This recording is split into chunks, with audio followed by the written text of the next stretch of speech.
खैरपुर का खबर शामिल क्यों पिया। डिस्ट्रिक्ट रिपोर्टर अयाज़ अहमद सोहू जी रिपोर्ट मुताबिक खैरपुर ज़िले के मुख्तलिफ़ इलाक़नि में बेनज़ीर इनकम सपोर्ट सेंटर ख़त्म। दुकाननि ते रक़म शुरू 1000 खां 2000 ताईं कटवटीअ जूं शिकायतूं, सहूलतुनि जी खोट जूं दाहूं।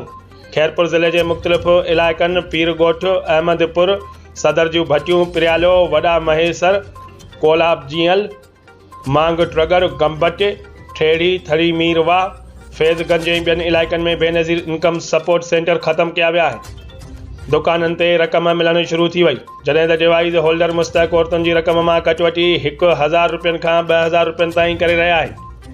कटवटी न कराईंदड़ मुस्तहक़ औरतुनि खे केतिरा ई भेरा बीआरए वापसि मोटायो पियो वञे।